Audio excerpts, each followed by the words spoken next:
Texas.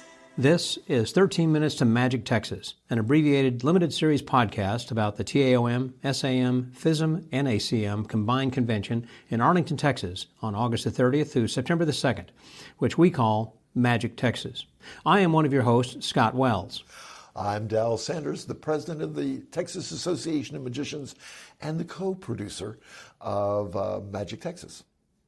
And I'm Eric Hogue. I'm the Chief Operating Officer of Magic Texas, and this year very fortunate to be the Vice President of the Texas Association of Magicians. Yeah, we're going to be talking about some interesting things here this week, but just to continue, every 2 weeks we bring you information, updates, and highlights from Magic Texas. And so this week in particular, we have Eric here to talk with us a little bit about some of the donations and why we're needing them, and some of the things that are being planned if we have enough money to support certain projects. And we're going to be again hosting this in Arlington, Texas, which is near Arlington Field where the Texas Rangers play, and also across from a spectacular venue called Texas Live. That is a performance venue, and going to let Eric talk a little bit about that. And Eric? Great. Thanks, Scott. Dal, it's great to be with you guys today. You know, one of the things that we really loved about Arlington when we were checking it out is how it is an entertainment venue all on its own. Really, the whole city. You've got Texas Live, which is just incredible. Then, of course, you got the Dallas Cowboys and you got the Rangers. You know, one of the things that we really liked about it is because it was an entertainment venue and what the future could even hold in the Arlington area for us as a Magic venue if we wanted to look forward. You know, you forgot to mention that Six Flags Over Texas, the original Six Flags, is also there. Absolutely. So is that huge water park, Hurricane Harbor, and they're also building the Medal of Honor Museum. They are. A lot of things happening in Arlington. In fact, a little history there. Back in the day in downtown Arlington, there was a little fountain that ran through that they called the Fountain of Youth. And the city is considering rebuilding that and reopening it, which is very cool. So just a little FYI. You know. So people might want to come and dip their foot in that. So magicians wouldn't have to buy dark hair dye anymore. They could just come and drink from this fountain. Okay, yeah. That's a great idea. The magic happens in Arlington. It's in Arlington, that's right. You know, but we're excited about this because of what this convention represents, what it stands for. It's not just FISM, it's not just SAM, it's not just TAOM, but it's also the 100th anniversary of the Dallas Magic Club, which is, you know, you sum all that together, it's a unique convention, nothing like we've ever had before. So we're very excited to have that. But we also want to make it something that's very memorable. And so part of the challenge with that is using an event venue like we've got here in Arlington, having some of the things that we want to have. It takes money to make those types of things happen. And so we want to bring in some phenomenal acts because it is FISM, because it is SAM, because it is TAOM. We want to bring in some phenomenal acts from around the country, literally around the world. Right. That's going to take funding. On top of that, we're going to need funding for some of these venues because these are high-dollar venues that we really want to showcase what Magic can do. We want to do that for the community of North Texas so they can see it, and then for those that are coming in from out of town. And so we're talking big dollars. You know, in the past, a lot of times when we think of fundraising, we think of $2,500, we think of $5,000.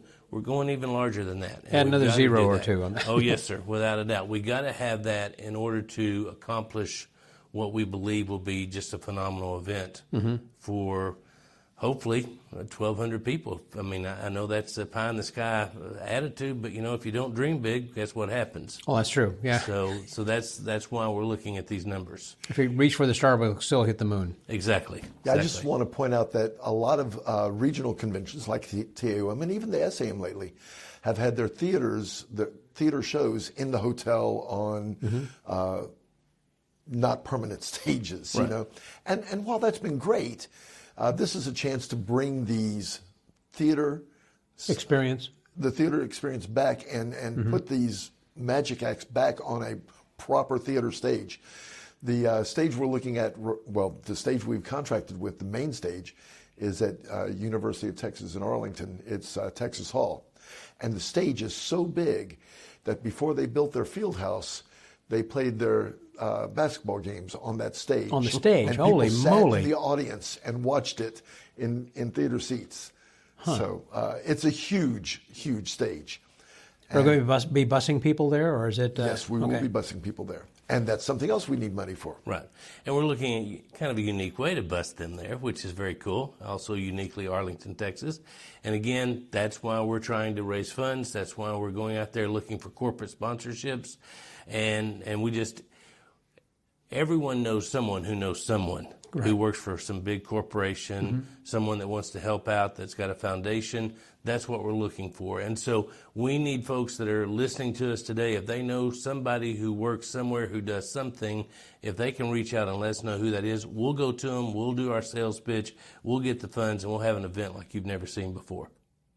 Well, yeah, given the fact that we have those kinds of funds, you as a CAOO are going to be directing that to and funneling it to the right places. Yes, sir. Because I remember, Dal, exactly what you were talking about. It used to be in days of old, it seems like, where we did have theaters, proper legitimate theaters, where the IBM and SAM and even the TAOM and others would either you could walk to or bus to or you could drive to that we would use. But it got so that the cost of the theater plus the union hall costs, et cetera, and everything went up, whereas our registration costs had remained either the same or perhaps only gone up modestly, but mainly our registrations have gone down so that they didn't the ends justify the means. And so now we are looking at trying to take something back, as you said, to giving it a bit of the glory of days of old, I guess, basically, if we get the right kind of money. And every little, we don't need to have one big sponsor, although that'd be great, but if we could have several, I mean, if, $5,000 or $10,000, I assume, from whomever. But let's look even higher, Scott. Let's go as high up to $50,000. I mean, if you don't ask, you don't get. And so we're looking at different levels: $50,000, $25,000, $10,000, $5,000, and $2,500. Those are the categories that we're looking at. And think about it this way: Dow is the president of TAOM this year. He's also one of the producers of Magic Texas. So he's the pie in the sky guy. He's thinking of all the different acts and what it'll look like great. As the COO, I'm worried about the business end of it and how we make this happen and how it can, from a number standpoint, really come together. And that's what we've got to get to. That's where our focus has got to be.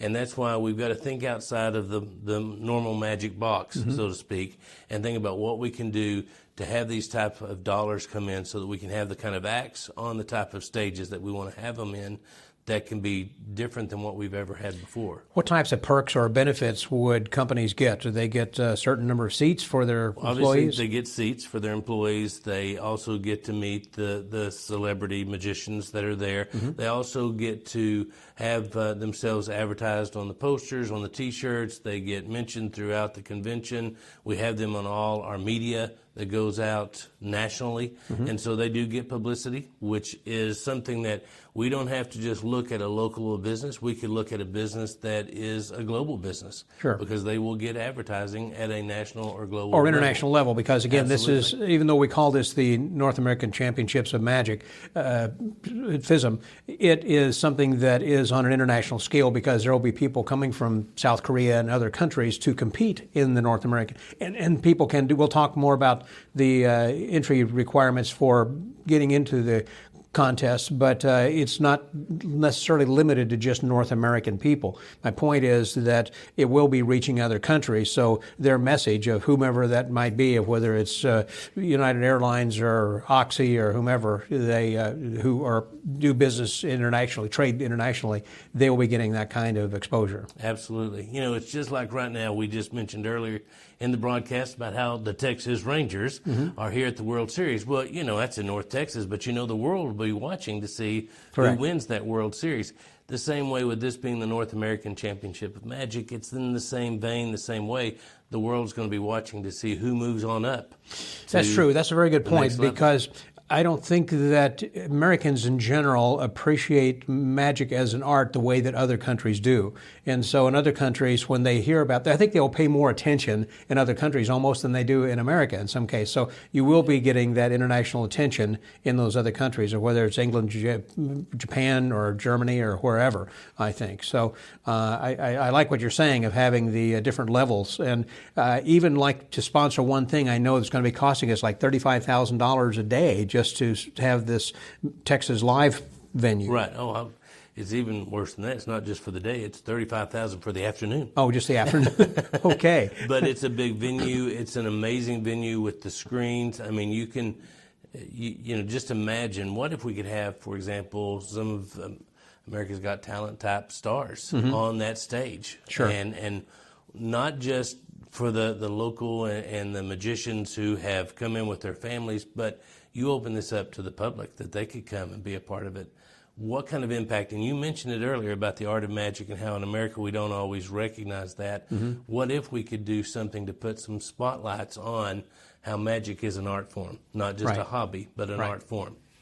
And if you are sponsoring that afternoon or something, then your company or whatever companies are sponsoring that, saying throughout that afternoon, this is being brought to you by whomever. Absolutely. And we will be shouting that from the rooftops of who our sponsors are. Right. Without question. So again, you recommend that people would do what? Specifically right now, what do you want Right to do? now, if you know someone who knows someone whose brother's, aunts, uncles, cousin's, sister's friend is an executive in a large corporation or even a small corporation or whatever, if you know someone who would be willing and you think interested in being one of our sponsors, reach out to us. Okay. Let us know. Well, get us a name. As we wrap up over here, then let me have a call to action. What would be the address? How can they reach you, or what do they do? Very simple. You can send it to an email to be@magictexas.com.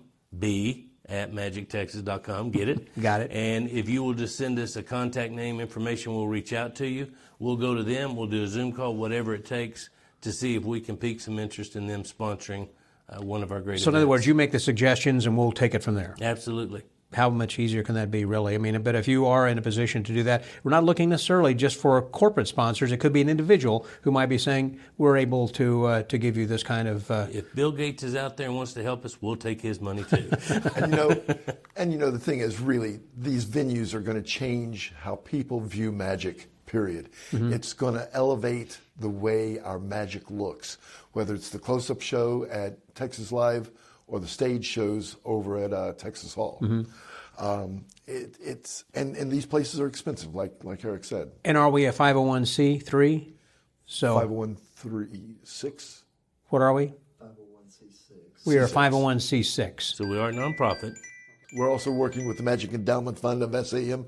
But Scott, that's our time. It looks like our 13 minutes is up. We'll have to come back and talk about that later. I think so. So until next time, everybody, that was Dal Sanders and Eric Hogue. I'm Scott Wells. Bye-bye, y'all.